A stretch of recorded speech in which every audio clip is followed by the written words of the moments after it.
I won $50 million and took my son to my husband's company to tell him the news, but the sounds coming from his office made me freeze in place.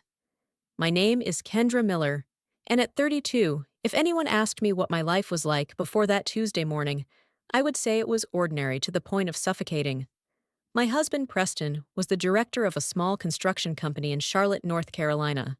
My first love, the only man I had ever dated.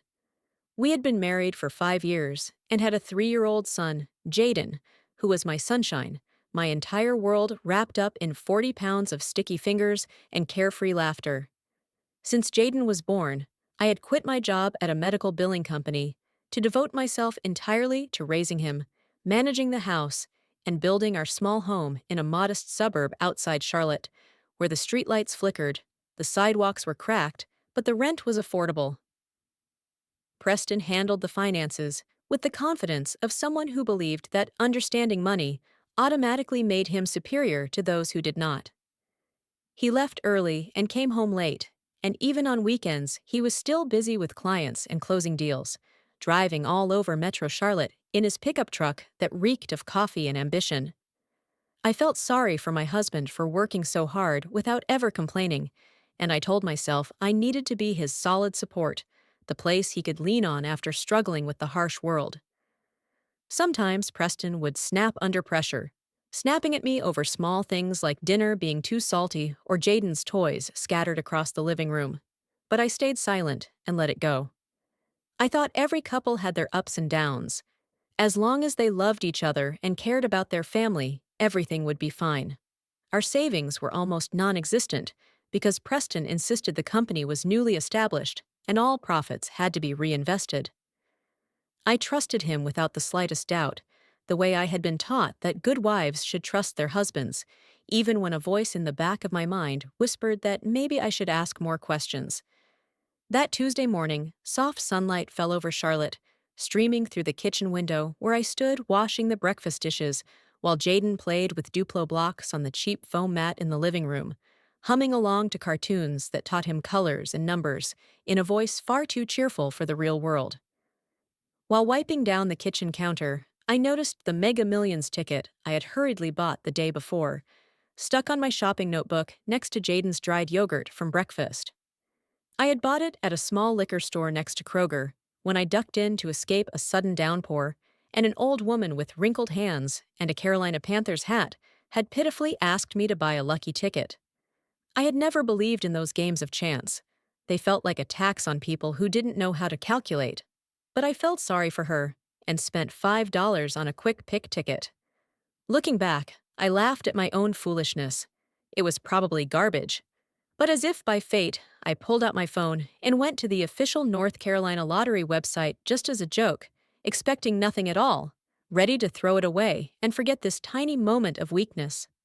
The results from the previous night's drawing appeared on the screen with sharp black numbers against a white background. I started muttering out loud, 5, 12, 23. My heart skipped a beat. The ticket in my hand also had 5, 12, and 23. My hands shaking, I kept checking. 34, 45, and the megaball, 5. Oh my God. I had matched all 5 numbers and the megaball, $50 million.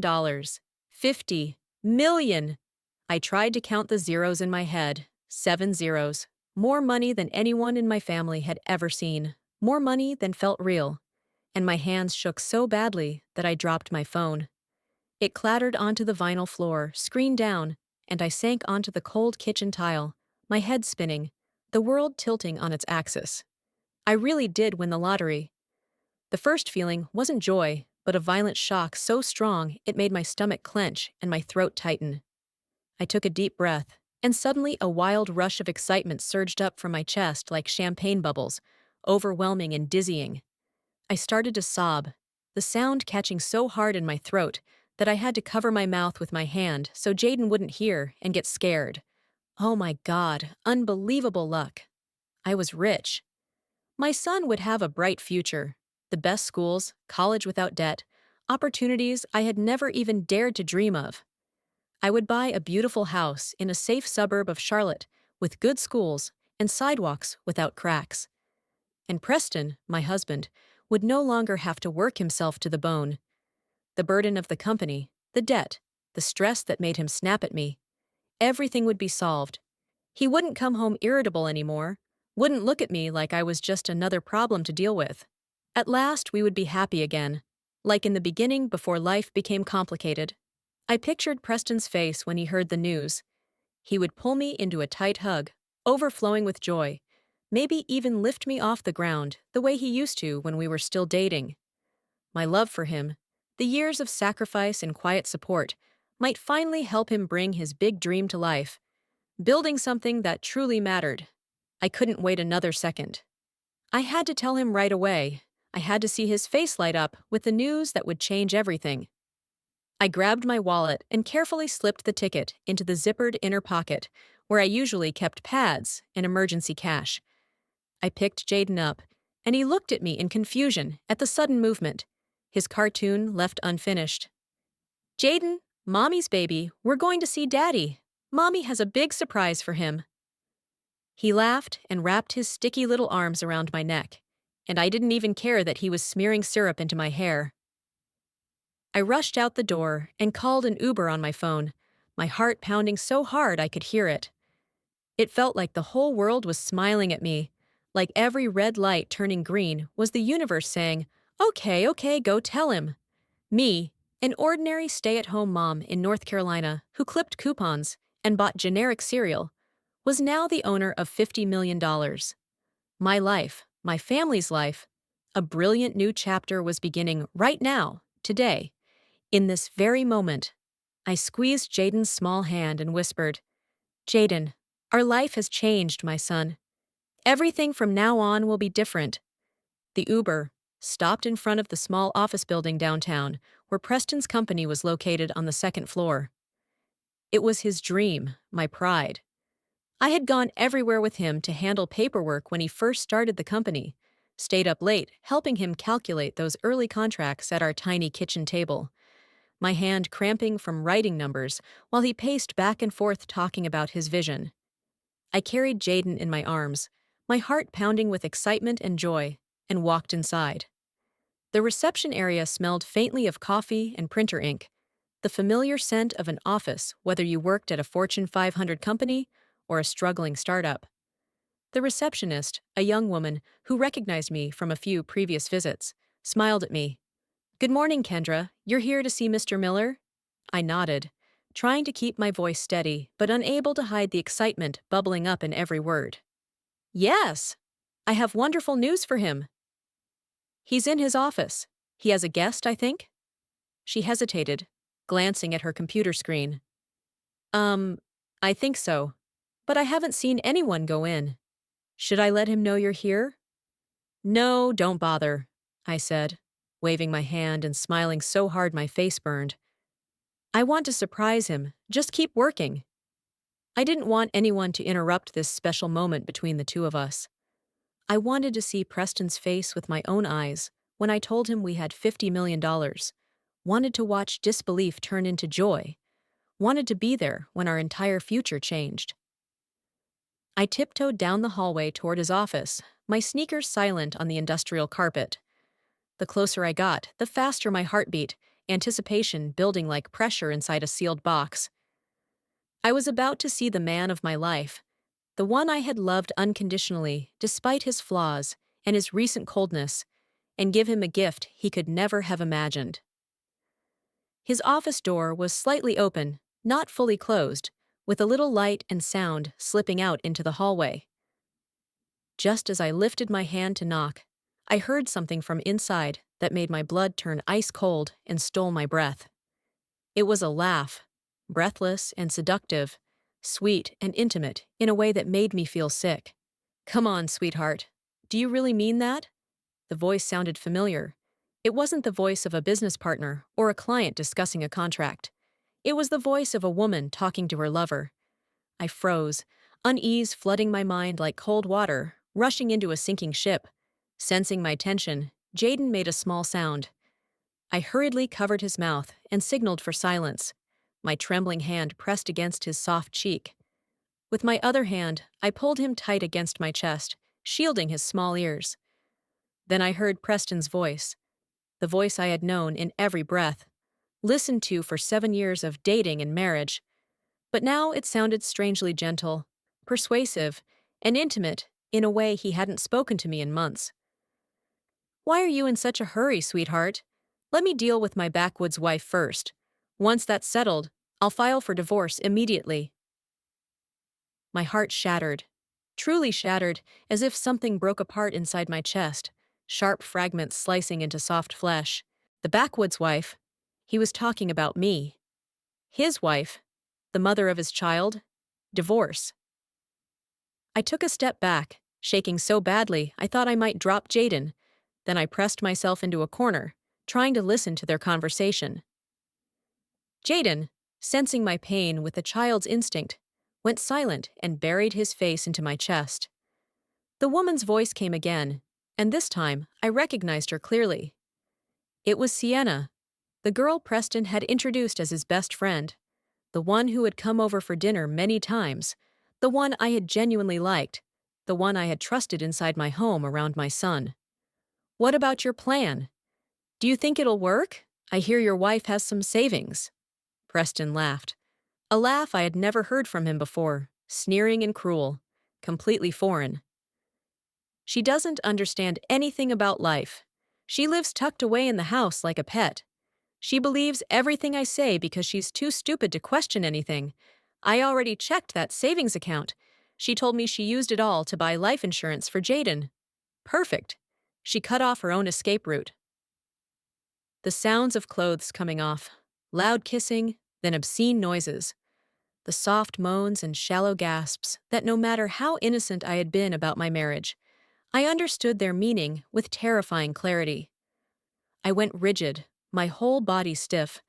The $50 million lottery ticket in my pocket suddenly burned like a hot coal against my skin, heavy as if it were about to drag me to the floor.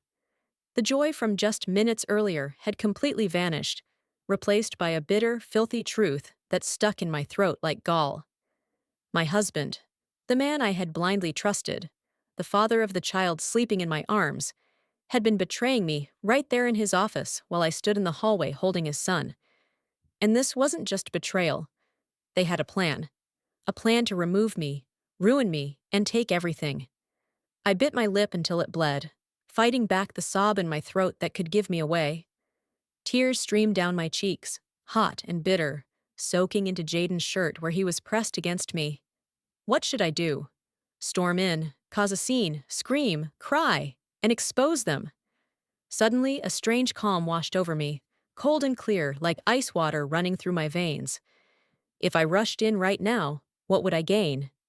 I would be the failed woman abandoned by her husband, the emotional woman who couldn't keep her man, and I could even lose Jaden in the custody battle that would follow.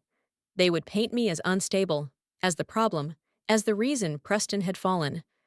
I took a deep breath, my chest aching. I needed to hear more. I needed to know exactly what they planned to do to me so I could prepare to defend myself. I turned on my phone's recording mode. Inside, after they were done, their voices came again. This time it was Sienna, breathless. "What about the fake $50,000 company debt plan? Do you think it's safe? I'm scared we'll get caught." Preston's voice was confident, reassuring. "Don't worry. The head accountant is very reliable. She owes me. Fake ledgers, loss reports, massive debt. It's all been prepared and looks completely legal. In court, I'll say the company is on the brink of bankruptcy. Kendra doesn't understand anything about finance. She'll panic when she sees the numbers and sign the divorce papers without hesitation, desperate to escape the debt. She'll leave with nothing, and on top of that, she'll be labeled as the woman who abandoned her husband when he needed her. Meanwhile, all the real assets of the company have already been transferred to a subsidiary in my mother's name. She'll never find them. The floor seemed to open beneath my feet. The cruelty, the calculation, the complete lack of conscience. It was staggering. "What about the child?" Sienna asked. "What about Jaden?"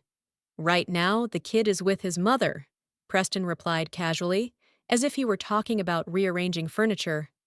Later, when we get married and stabilize financially, if I want, I'll bring him back. A son needs a father, right? The court will settle it in my favor once I remarry and my life is stable.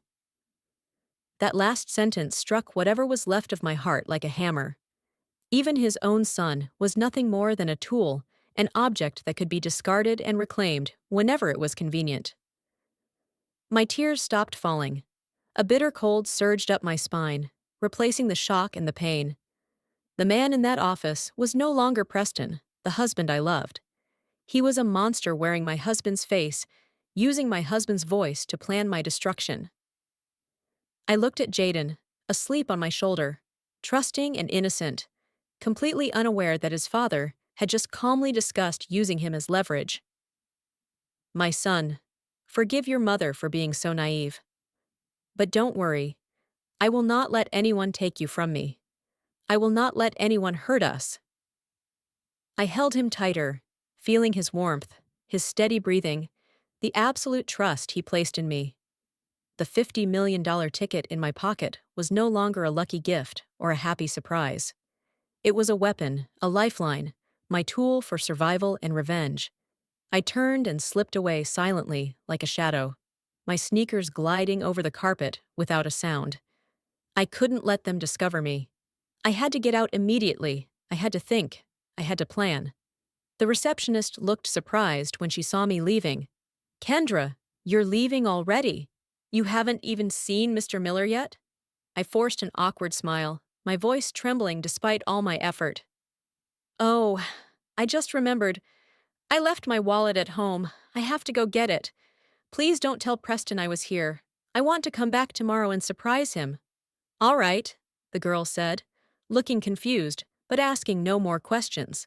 I rushed out of the building into the blazing Charlotte sunlight, feeling filthy and wrong, ordered another Uber with shaking hands, and the moment I sank into the back seat holding my son, the sobs burst out of me. I cried for my own stupidity, for a love that was dead, for the cruelty of the man I once thought was my entire world, for every sacrifice I had made believing it mattered to someone who saw me as nothing more than an obstacle to be eliminated. The car moved through the traffic of Charlotte, past gas stations and restaurant chains, through a normal world continuing on with its ordinary day, carrying a woman who had just died inside, and another who was being reborn from the ashes of betrayal. His plan was a fake debt of $50,000. I had $50 million. He chose this path. Now we would play, and I would play with him to the very end. The 40-minute ride back to my small apartment in Charlotte suddenly turned into a journey of torture, where my 5 years of marriage replayed one by one, every memory now repainted with a fresh coat of betrayal. Every song on the radio sounded like it was deliberately mocking me. Every billboard showing smiling couples felt like a slap the universe had reserved just for me. I thought about all those evenings Preston had been working late for months. "I have to stay at the office a bit. The client wants last-minute changes," he would say, often staying at the company until 9 or 10 at night.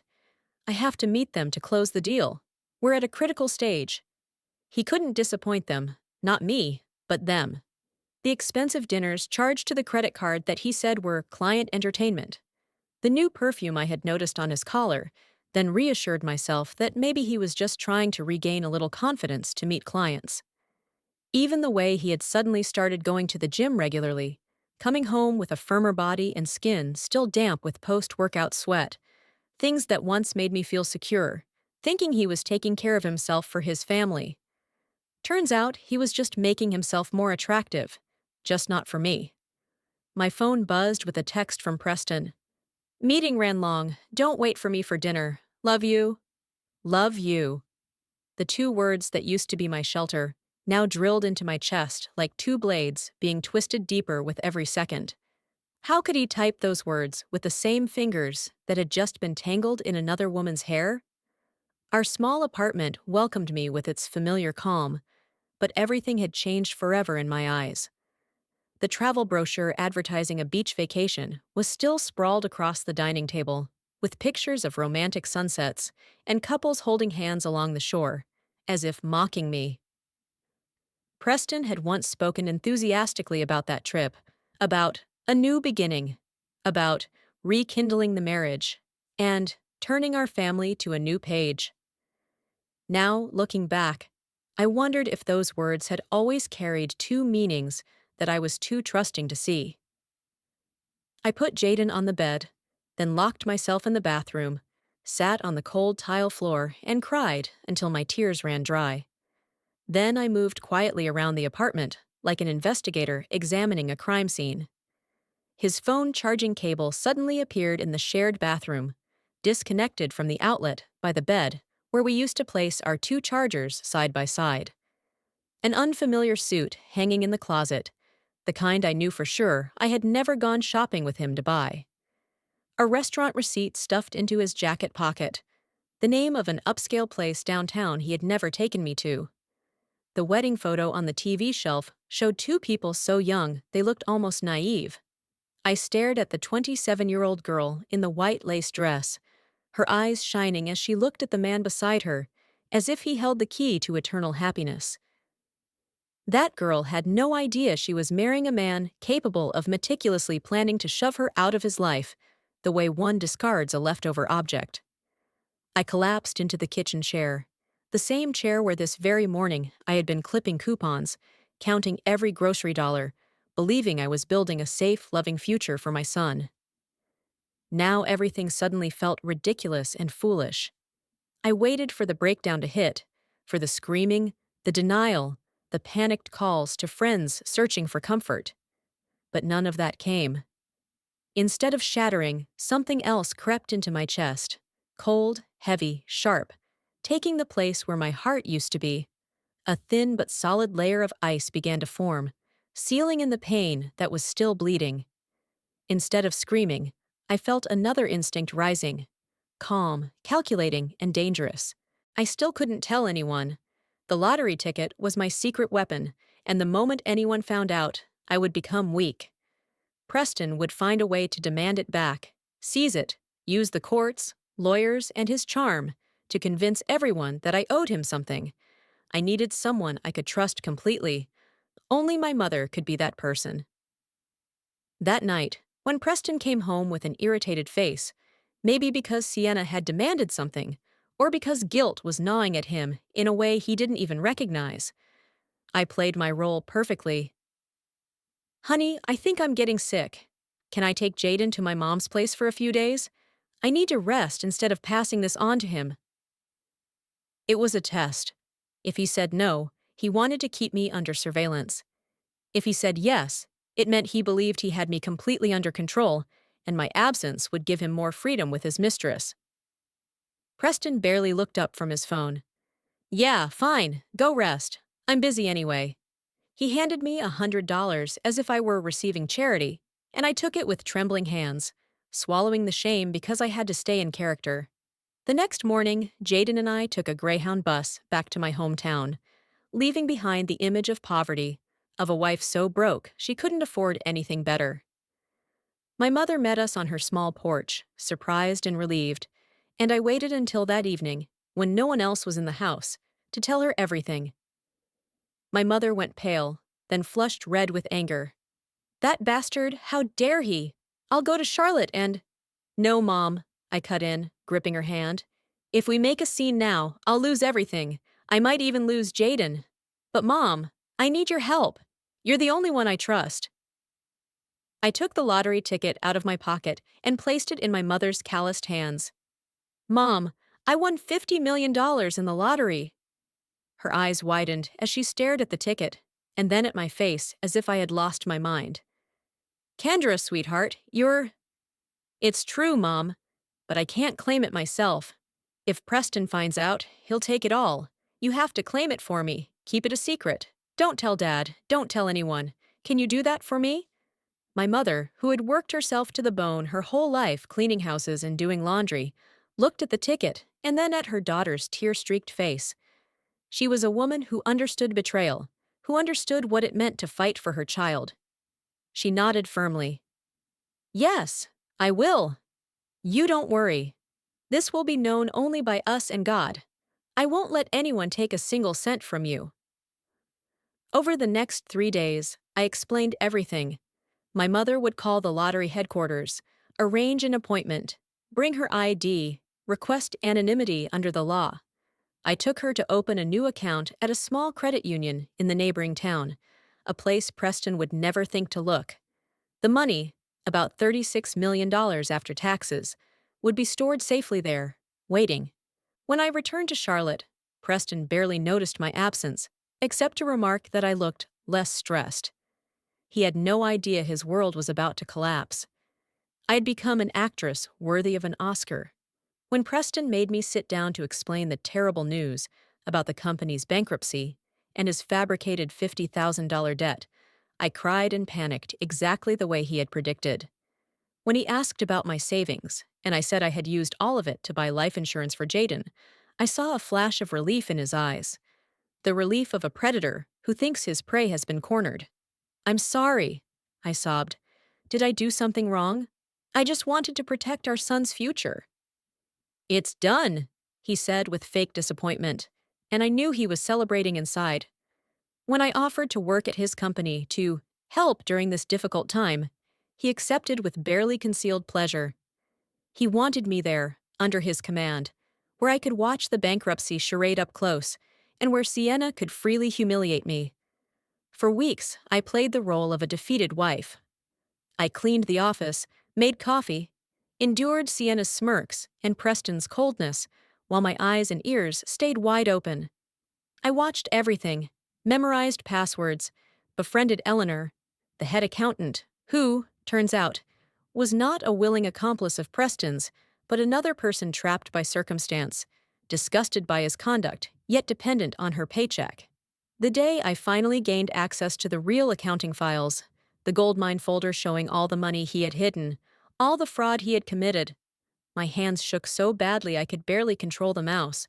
But I got it, copied it onto the USB drive I had hidden, and Eleanor, who saw me and could have destroyed everything, instead handed me the drive and whispered, "Take it.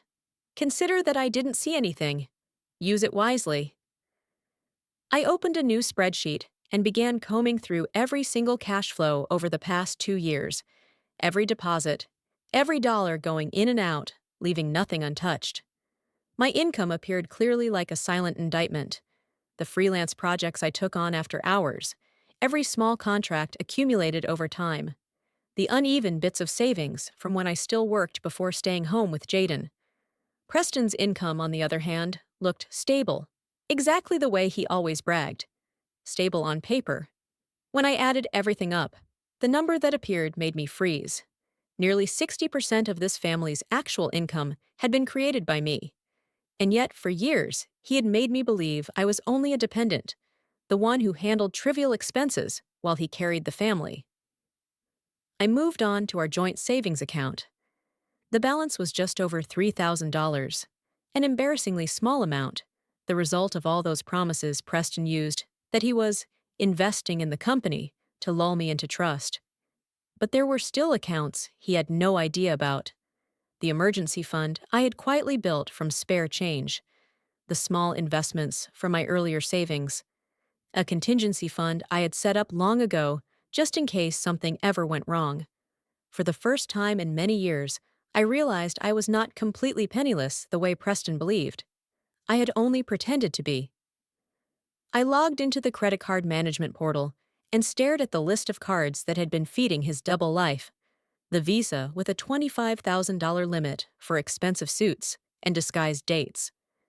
The American Express for client entertainment that was really dinners with Sienna. The Nordstrom card for clothes I had never seen him wear. The Best Buy card for items that had never appeared in this house. The gas card for all those increasingly frequent late nights at work. All of them served him, while I lived off discounts. I took a deep breath and dialed the first number. Everything ended faster than I expected. 12 minutes later, the $25,000 credit limit disappeared from Preston's hands. I moved on to American Express, then Nordstrom, then Best Buy, then the gas card. With each call, my voice grew calmer, my hands steadier. One by one, every source of fuel feeding his betrayal was cut off. But I didn't stop there. I opened the list of automatic subscriptions: Spotify, Netflix, Amazon Prime, the premium food delivery service he used for his late nights at work, even the company internet line registered under my name. I canceled them all, no anger, no hesitation, just deleting, one convenience at a time, the comforts he had used to build a life without me.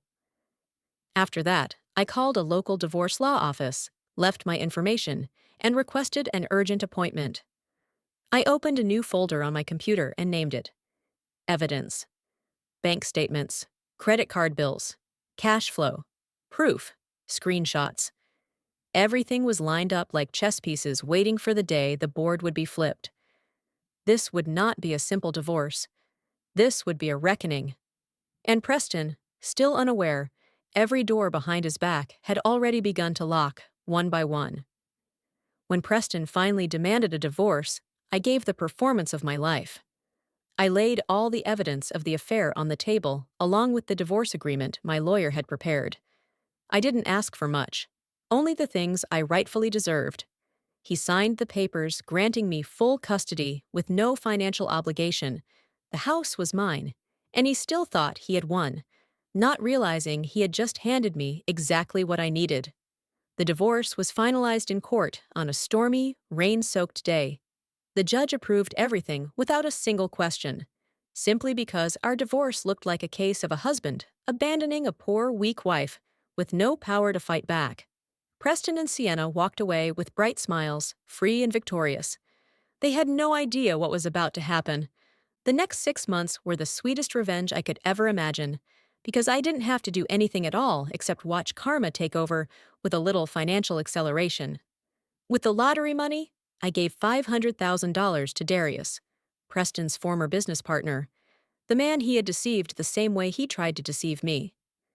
Together, we founded Ashery's Construction, a company that competed directly with Preston's, but with better quality, better prices, and better business ethics. Preston's company, built on fraud and hidden money he could no longer access without raising suspicion, began to collapse. Clients walked away. Suppliers cut ties with him. Within 6 months, his company declared bankruptcy. The luxury condo was seized. Sienna, pregnant and demanding, became a burden instead of a prize. He threw her out of the house, her and their newborn son, showing everyone exactly what kind of man he really was. Eventually, he found me, showing up at my new upscale apartment building, looking homeless and desperate, dropping to his knees and begging me to take him back, swearing that Sienna had seduced him, promising to be a good husband to me if I would just help him with money. I won the lottery, I told him, watching his face drain of color. $50 million. The same day I found out about you and her. You threw away half of that money, $25 million that could have been yours. But don't worry, I've put that money to very good use. Ashery's Construction? That's mine. The company that destroyed you? I paid for it. He tried to lunge at me, shouting about lawyers, courts, and his rights, and security dragged him away while he screamed threats and curses. A week later, I received the court summons I had been waiting for so long. He sued me for half the lottery winnings, accusing me of hiding assets during the marriage. Perfect. I wanted him in court. I wanted witnesses. I wanted everything on record. The trial unfolded exactly the way I had planned. His lawyer argued that the lottery ticket was marital property. Then I presented my evidence. Every file from the USB drive, every proof showing that Preston had hidden millions of dollars, that he had fabricated debts, that he had been planning to deceive me long before I ever won the lottery. I played the recording of his affair right there in the office, the part where he and Sienna laughed about destroying me. The judge's expression shifted from neutral to furious as she reviewed the evidence. And then, as if staged, federal agents entered the courtroom to arrest Preston for tax fraud and falsification of documents. The handcuffs clicked onto his wrists, cameras flashed nonstop, and reporters scribbled furiously. He looked at me with hatred and desperation, and I turned my back and walked out into the sunlight. The game was over. I had won. 1 year later, Jaden was 5 years old. He was smart, cheerful, and completely unaware that his father was in prison. He believed his father was away on a business trip and might one day return, and I would tell him the truth when he was old enough to understand. Asherais Construction thrived under Darius's leadership. I became a respected investor in the Charlotte business community. I founded a fund called Second Chances to help single mothers escape abusive relationships, providing legal support, financial education, and startup capital for women to rebuild their lives. Because I understood what it felt like to be trapped, to feel foolish, to feel like there were no other options. Every woman we helped was a woman who did not have to wait for a lottery ticket to save herself. One Saturday afternoon, I took Jaden to Freedom Park to fly a kite. The wind was strong, perfect for flying kites, and his dragon-shaped kite soared high against the blue Charlotte sky. He laughed and ran across the grass, while my parents sat on a nearby bench, smiling and waving. I watched my son, looked up at the sky, and felt something I hadn't felt in many years: complete peace. Money has power, yes. $50 million gave me the resources to fight back, to protect my son, to destroy the man who tried to destroy me. But true power came from something else, from refusing to be a victim, from being smart enough to keep a secret until the right moment, from finding allies in unexpected places like Eleanor and Darius, from understanding that revenge is not rage but justice. The nightmare was over. The trial was finished. Everything was settled. Now my life is wealth, freedom, and hard-won happiness.